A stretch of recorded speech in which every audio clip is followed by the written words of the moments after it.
They called her too wild to wed, until a rich cowboy took her hand and tamed her heart. The air above Dust Creek shimmered with heat as townsfolk pressed close to the wooden fence, voices high with excitement and dust thick in their lungs. Horses stamped impatient hooves. Spurs clinked. Men muttered wagers and women shaded their eyes with gloved hands. But all eyes turned when the last rider mounted her saddle. June Rollins swung onto her Mustang like she had been born in the saddle, her braid whip behind her as she grinned at the competition. 6 men, all older, most twice her size, and one with a chip on his shoulder big as the Rockies. "That's the Rollins girl," someone whispered near the general store. "The one they say rides like hellfire and talks like thunder." "She should be home sewing a wedding dress," muttered a woman with a tight bun and tighter mouth. June didn't care. She never had. The mayor's son, Carlton Tate, gave her a once-over, then laughed as he nudged his horse closer. "You sure you're in the right race, sweetheart?" he sneered. "This ain't a quilting bee." June's eyes flashed. "You're right. In a quilting bee, I'd embarrass you worse." A ripple of laughter shot through the crowd. Carlton scowled. The marshal fired his pistol, and the riders took off like bullets. June leaned low over her Mustang's neck, the world narrowing to hooves pounding dirt and wind slicing her cheeks. She rode clean, sharp, fearless. Every corner she took tighter. Every breath she timed like music. By the halfway mark, she was neck and neck with Carlton. By the final turn, she was ahead. She crossed the finish line first, not by inches, by yards. The crowd erupted. Some cheered. Some gasped. Carlton dismounted hard, red-faced and seething. "She cheated," he shouted. "You saw it. No woman beats me." June swung down from her saddle, calm as ever, and dusted off her gloves. Carlton marched toward her, fuming. "You think this wins you something? Nobody wants to marry a damn wild horse like you." The crowd fell silent. June didn't blink. She raised her chin, lips curling in a smile. "Marry? Oh, bless your heart. I didn't know I needed a groom to win a race." Somewhere, someone snorted. A man guffawed. Laughter rolled, sharp and bright. But not everyone was laughing. Bo Thatcher leaned against the rail, arms crossed, eyes unreadable. He had arrived in town 3 days ago, quietly, like a man who'd seen too much and wanted even less. Dust streaked his boots, and a sun-worn hat shaded his face, but his gaze never wavered from the woman in the center of the storm. He didn't laugh. He didn't whisper. He just watched. June felt it, a presence not like the others, not judgment, not mockery. Curiosity. Bo saw her not as a scandal, not as a girl with too much fire, but as something else. Something untamed and necessary, like thunder rolling in a sky too long dry. Carlton stormed off. The crowd drifted. June led her horse toward the trough, her fingers trembling just slightly now that the noise had faded. "Fine ride," came a voice beside her. Low, steady. She turned. Bo had stepped forward, hands in his pockets, eyes calm. "Thanks," she said, cautious. "You make them nervous," he added. "I make them honest," she corrected. Bo nodded. "That too." Their eyes held for a moment. And though neither smiled, something between them did. Not a promise, not yet. But a beginning. The woods just outside Dust Creek held the kind of quiet that only came when the world was holding its breath. Pines swayed gently in the breeze, casting long shadows that reached like fingers across the dirt. The birds had gone still. Even the wind seemed to hush. June Wren knelt beside her Mustang, cursing under her breath. One knee dug into the soft earth, the other braced against the saddle's worn leather, as she struggled with a stubborn strap that refused to stay fastened. "Damn thing's gonna toss me clear to Kansas if I don't get this right," she muttered, yanking at the frayed edge. The buckle slipped again. Her hands, stained with grit and oil, clenched tighter. The horse huffed beneath her, muscles shifting. "That makes 2 of us sick of this nonsense," she said. She didn't hear the man until it was almost too late. The sound was subtle, boots on dry pine needles, moving slow but sure. Not a hunter's prowl. Not a drunk's stumble. Something in between. Her hand flew to the knife at her boot as she rose slightly, eyes narrowing beneath the brim of her hat. Bo Thatcher stepped into the clearing like the woods had invited him. Dust streaked his coat. A rope coiled over one shoulder. His hat sat low on his brow, but nothing about him felt threatening. His face was sun-worn, calm, steady. "I come in peace," he said, holding both hands loosely at his sides like he was greeting a skittish colt. "You always sneak up on women mid-fight with their tack," June said, not lowering her guard. "I was tracking quail," he said. "Heard cursing. Figured I'd find a coyote in a snare or a miner with a busted boot. Didn't expect you." You sound disappointed. He smiled faintly. I'm not. She raised an eyebrow, still gripping the saddle. Then he moved, slow, deliberate, not toward her but to his side, where he untied a small bundle wrapped in oilcloth from his saddlebag. He unrolled it on a flat rock, revealing a set of dark braided reins, hand-stitched and supple, the kind made to last through storms and stubborn horses alike. Made these for a mare I had when I was younger, he said. She's buried up near Twin Bluff now. These been collecting dust too long. Thought your Mustang might carry them better. June said nothing. He stepped back, leaving the reins where they lay between them. No words of flattery. No attempt to force the gesture. She approached slowly, wary but curious.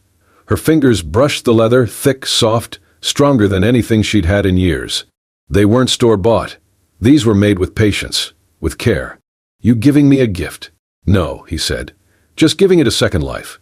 She picked up the reins. Their fingers didn't quite touch, but the space between them warmed for a second. You ain't scared I'll snap at you like everyone says? Maybe, Bo replied. But anyone too scared to stand beside you probably doesn't deserve to. June studied him then, not the boots, not the coat, not the Thatcher name, but the man. He didn't flinch when she turned, didn't look away from the scar on her knuckles or the grease on her collar. He saw her, and didn't blink. You always talk like you mean it. He shrugged. Just when it counts. She took a breath. It felt strange to feel seen and not picked apart. She attached the reins. They slid through the bridle like they belonged there. Her Mustang shifted, then settled, as if even he approved. You didn't have to do this, she said, not quite a thank you but close. I know, Bo said, but I wanted to. He tipped his hat once, then stepped back toward the trees, as if he hadn't just unsettled the earth beneath her. June stood for a long moment after, her hand resting on the saddle horn, the new reins coiled gently in her palm. The wind whispered through the pines, soft and approving. And for the first time in a long while, she didn't feel like she had to win something just to be worthy of standing still. The summer storm rolled in sudden and sharp, curling over the ridges like smoke. June barely made it to the thicket by the stream before the sky cracked open. Thunder growled low as the rain fell, cold and clean, soaking the earth in minutes. She ducked beneath a thick willow near the bank, her Mustang already tethered nearby, shaking droplets from its mane. She wrung out her braid with one hand, the other resting near the hilt of her knife, a habit she never broke. Then she heard the hoofbeats. They were steady, unhurried, and familiar.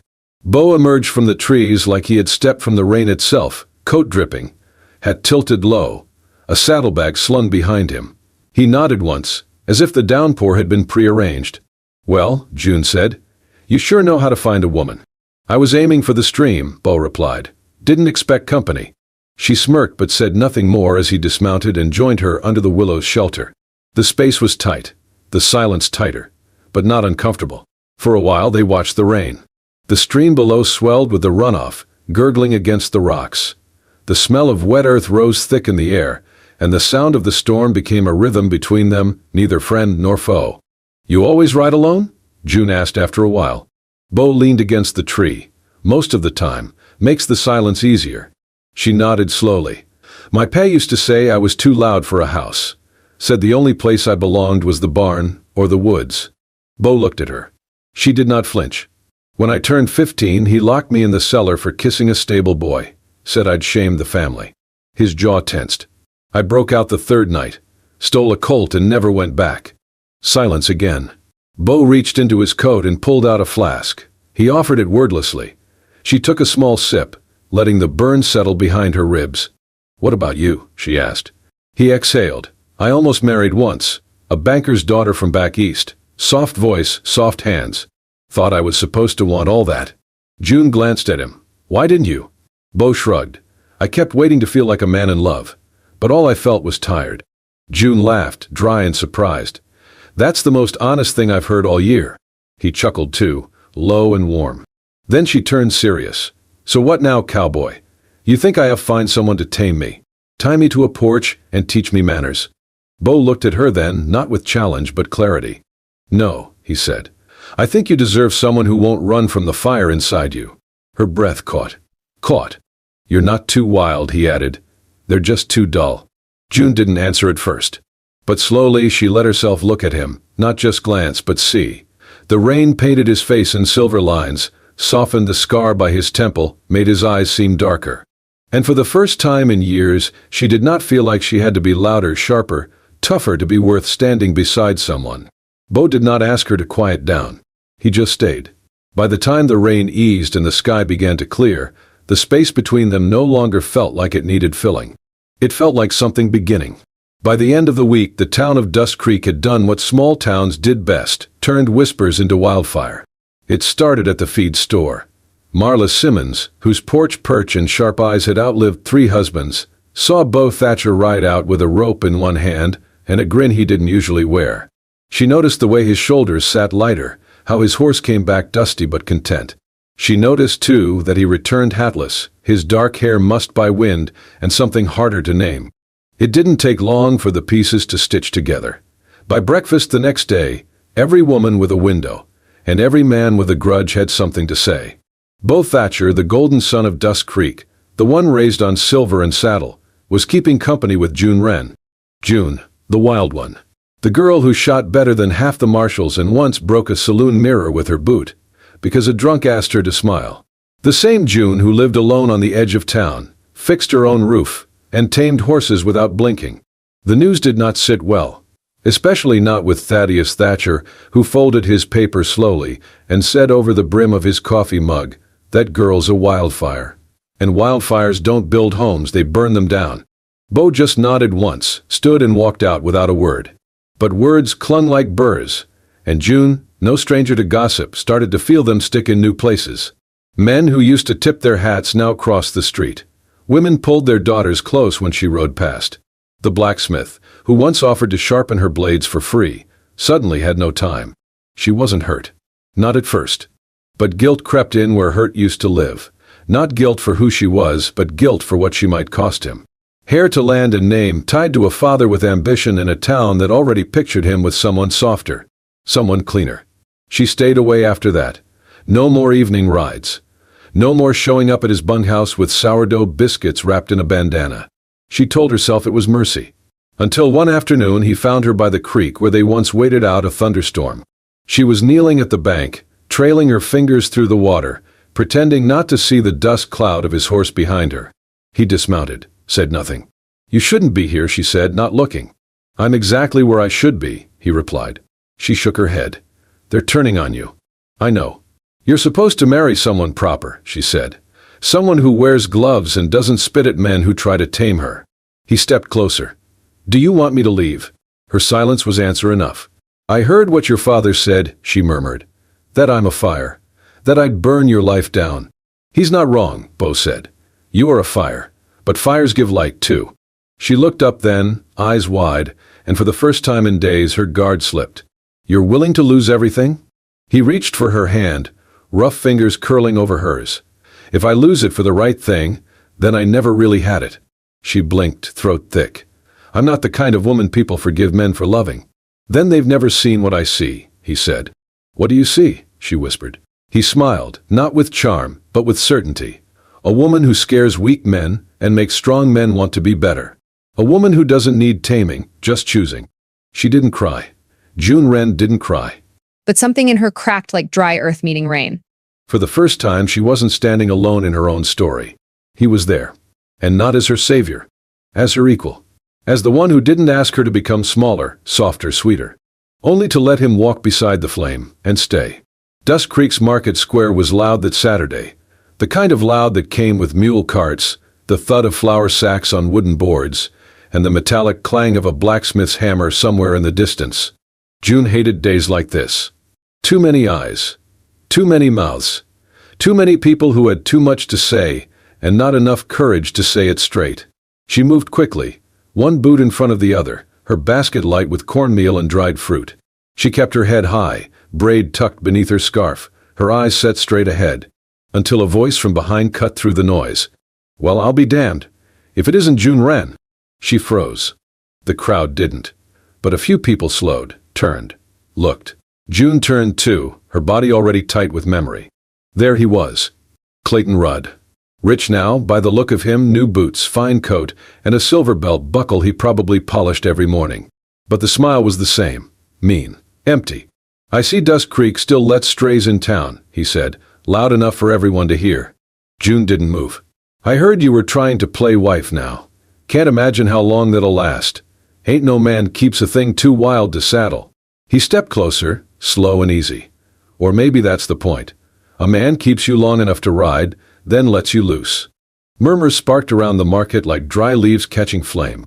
June's fingers twitched near the gun at her hip. But before she could move, a hand closed gently over her wrist. Bo. Oh. He had come out of the hardware store with nails and canvas under his arm. Now they lay forgotten on the ground.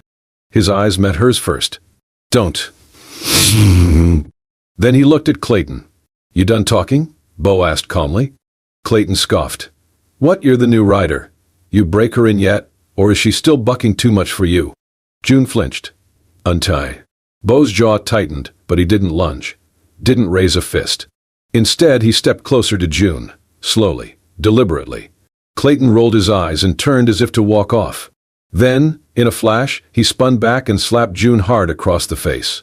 Gas broke out from every direction. June staggered, hand flying to her cheek. But before she could draw her weapon, Bo was already between them. He didn't throw a punch. He didn't shout. He just reached for her hand and held it. Steady, warm, sure. Then he turned to the crowd, his voice cutting clear across the square. "You all saw what just happened." No one spoke. She didn't swing first. She never does. But every time someone lays hands on her, it's because they think she's alone. His hand squeezed hers gently. "She's not." Someone coughed. Another shifted their stance. Bo turned to face Clayton, who looked suddenly less certain of himself. "You hit her because you thought it'd make you feel bigger," Bo said. "But all it did was prove how small you still are." He faced the crowd again. "I'm not marrying June because she needs my name to be worth something." He looked down at her. "I'm marrying her because she's already worth more than any man here has the guts to admit." June's breath caught. Bo kissed the back of her hand. A quiet, reverent thing. Clayton muttered something under his breath and turned away, the crowd parting without ceremony. Silence held for a beat longer. Then, slowly, a few heads nodded. Someone near the bakery clapped once. Another joined. Then a third. It didn't spread like wildfire. But it started. And that was enough. Bo turned to June, voice softer now. "He doesn't get to touch you again." She looked at him, eyes glassy. "He didn't," she whispered. "Not really." And with her hand still in his, they walked out of the market, together. Side by side, unbowed. The letter was short. No tears stained the paper. No promises. Just June's careful, slanted handwriting and a single line at the bottom. "I love you enough not to be the reason you lose everything." Bo read it once, then again, then crushed it in his fist. She had packed light, he could tell by the missing saddlebag and the worn trail shoes no longer by the door. She always said she could travel with less than a prayer. He saddled his horse without speaking, without breathing much either. The wind carried the early scent of rain, and his boots hit the trail fast and hard, the same way his heart was beating. He knew where she would go. There was a birch tree on the south ridge, not far from the abandoned cabin June's mother once called home. It was the only thing that still stood after the house burned down in a spring storm when June was 12. She had told him once, her voice low and distant, "That tree don't bloom much, but it always comes back." So did she. Bo found her there just before dusk, sitting with her knees tucked under her chin, her hat beside her in the grass. The birch bark gleamed pale in the fading light, like paper skin wrapped around a stubborn spine. He did not call out. Just dismounted, walked slowly, and sat beside her. Neither spoke for a long while. Then June broke the silence, her voice rough from holding too much in. "I didn't leave because I don't love you." "I know," Bo said. She looked down. I've seen what people lose when they love the wrong person. My ma gave everything to a man who drank away her dreams. I won't be the reason you lose yours." Bo pulled his hat off and let it rest in his lap. His voice came slow. "June, do you really think your love is something I'd ever want to lose?" She looked at him, eyes red but dry. "I've brought you nothing but trouble. You lost business contracts since folks started talking. Your father barely looks at you. And now people think you're whipped by a girl who never learned it how to sit still or stay quiet." Bo gave a half smile. "I never wanted still or quiet. I wanted you." She shook her head. "I don't know how to be someone who belongs to anyone." He leaned forward, his elbows resting on his knees. "I don't want you to belong. I don't want to cage you, or claim you. or turn you into someone else just to make the town comfortable. She watched him carefully. I don't need a wife who pours tea and lowers her eyes when men talk, he said. I don't need a ribboned girl who says the right things at church and bakes pies for approval. What do you need then? June whispered. He turned, met her eyes, and said without blinking, I need you, wild, brave, stubborn, unruly, free. June's breath caught. I need you with me, Bo added, softer now, not as a name in a book, not as someone to show off. Just next to me, at the fire, on the saddle, under the stars. Her voice cracked. Even if they never accept us. He shrugged. Then we build something they never get to touch. June blinked, and for the first time in days the tightness in her chest began to ease. I'm scared, she admitted. So am I, he said. But fear's not a good enough reason to miss out on the one damn thing in this world that makes me feel alive. Her tears came fast and quiet and fierce, falling against his shoulder as she leaned into him. And he held her. No proposal. No promises of forever. Just arms that did not flinch. A silence that did not demand. And a choice, shared, steady, sacred. They stayed there until the first stars blinked into view above the birch tree. Two souls not asking for permission anymore. Just choosing each other in the wide, wild dark. The sun hung low over Dust Creek, spilling gold across the hills like someone had torn open the sky. The cottonwoods rustled with a breeze sweetened by sage, and the whole town seemed to hush without being told. There was no church bell, no preacher, no white dress with lace sleeves. Just June and Bo. She wore her riding boots, dusty from the trail. Her hair was tied back with a strip of red cloth, the same shade as the sash wrapped gently around both their hands. An old Navajo custom he had read about once, where two people were bound not by law but by promise. Bo stood tall beside her, his shirt crisp but plain, sleeves rolled to the elbows. His hand was collused and steady where it held hers. Will, the silent man from the trading post, was the only one brave or quiet enough to witness. He had brought no gift, only himself. When asked if he would say a few words, he cleared his throat, eyes soft behind his grizzled beard. I've watched folks chase money, land, and pretty things, he said, but I ain't never seen someone live as fierce and loud as her. His gaze rested on June, and something like pride flickered there. And now I know why you chose her, Bo. 'Cause when something burns that bright, you don't walk away, you build a fire with it. June looked down, eyes stinging. Bo's fingers tightened around hers. There was no kiss on cue, no applause. Just the wind, the trees, and the smell of dry grass and sun-warmed skin. But someone had left something at the edge of the fence, a single bundle of dried switchgrass, tied with leather cord. It was from Bo's father. He had not come, he had not spoken. But the gift meant something ancient, strength, and the wisdom to bend without breaking. It was a gesture from a man who had once called June a wildfire, not with admiration, but with warning. Now, perhaps, he had learned that wild things were not meant to be feared. June knelt and picked up the bundle, cradled it gently in her hands. Then she turned to Bo, her voice low but certain. I don't want a marriage that feels like a cage. You won't have one, he said. I want dust and sweat and stars and hard days and everything that burns. He smiled. Then you'll have me. They stood there for a long moment, bathed in the last rays of the sun, with the red sash fluttering in the breeze and the world holding its breath. When they walked back down the hill, hand in hand, there were no cheers, no rice thrown. But the town watched. Not with scorn, not this time. With silence. Because even the loudest gossip knew when to hush. Even the harshest judge recognized something real when it stood unafraid in the open.